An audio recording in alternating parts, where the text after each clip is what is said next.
So one thing that we wanted to do was create a still life, not only that has eye magnets, which is what we use to carry the viewer around the picture.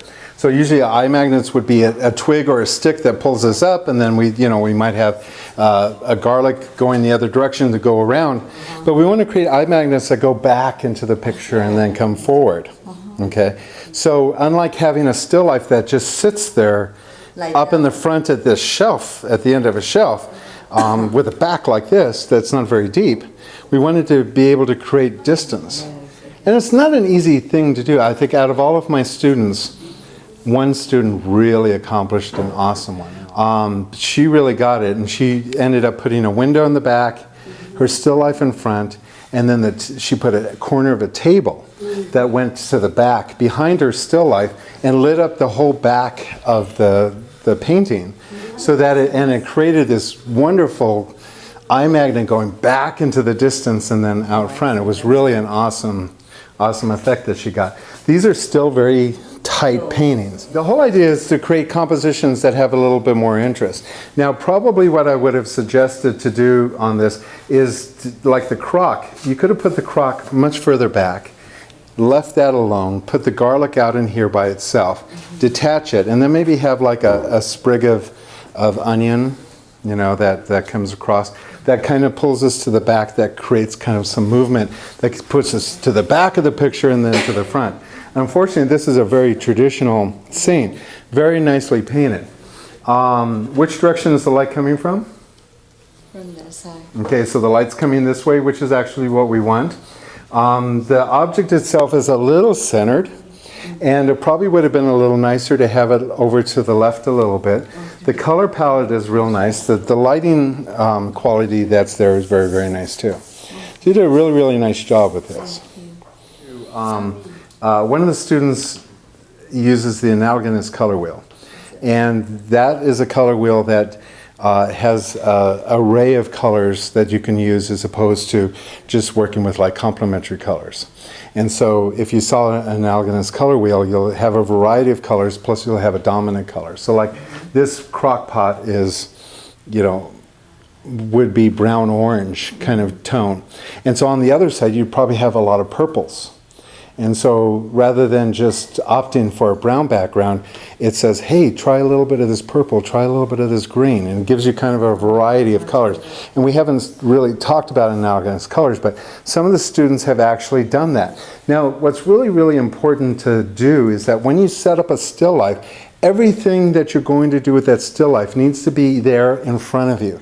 So if you're going to use an analogous color wheel, don't make up the background. So if you're going to put in a brown foreground object in, don't just start putting purple in the background just because it says so on the wheel.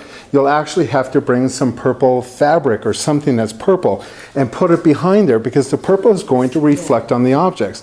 And so you would use the analogous color wheel, and it tells you could use a little bit of red, a little bit of green, put some purple in, and you would actually look for objects around your house to put behind the still life to break it up a little bit.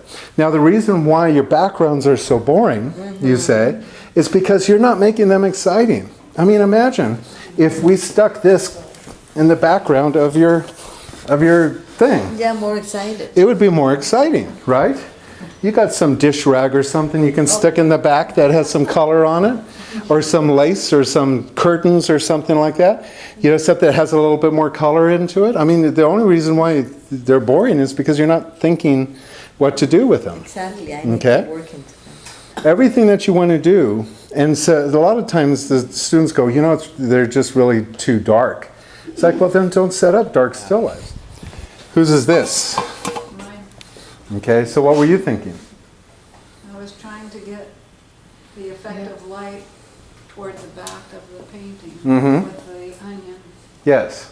And you were actually quite successful, because if what I do with this one, and I've noticed with the last painting, your light was in the front. Remember, and I said you got to try to get the light in the background. So what you did here was that you've got dark here, and you could have probably even got more of a dark in front to really bring the light. But you really concentrated the effect of light back there, and you get like double bonus points for that. And do you think that background's boring? No, look at the blue fabric and stuff. And look at, she's broken the surface up so that there's some interesting, you know, it's not just flat. And so she's got these levels here. She's got this garlic there that's kind of a little distracting. If you wanted to bring the light, the white really like overpowers, and probably you need to kind of temper that down a little bit. Look at Chris's garlic. You know, it's really kind of more of a yellow. Tone that down a little bit and let that really shine through back there. If that's where you want the light to be on the back there, then you'd really create that distance. But this kind of stops us here in the middle. But it's a beautiful, beautiful subject. And one of the things that I was talking about last week is quintessential onions and garlics and stuff. This is really exquisite onion painting.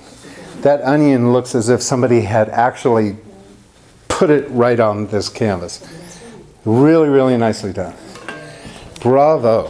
Yeah, this is like your European, Dutch kind of still life. Kind of on the safe side. We've got the triangle very much like Leonardo da Vinci would do. We have the lighting effect that comes in here. And the problem is with the light that comes in on a short distance like this is that we stop there. And it would have been more exciting if this were over there. And so the light would have to go through the painting a little bit. So we're a little short on this. If we're trying to get distance into the painting, you haven't really accomplished that. You've created a really big barrier in the front. It's a nice rendering, but you can see it's kind of almost illustrated or stiff. The way it's painted is luscious. The lighting effect is luscious. It's very old school, and it has all of the wonderful things that you want in a painting. It's not necessarily the exercise we did, but I wouldn't touch it. I think your onions and your garlic really read well. They're wonderfully painted and beautiful texture. I love the way you put paint on the canvas. If you want to ramp it up on the backgrounds, make them a little more interesting when you set them up. Next up. Whose is this? What were you thinking?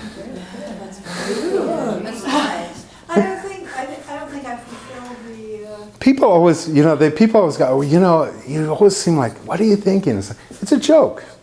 I could say, what are you thinking? What were you thinking? What are you thinking? We get scared. What were you thinking?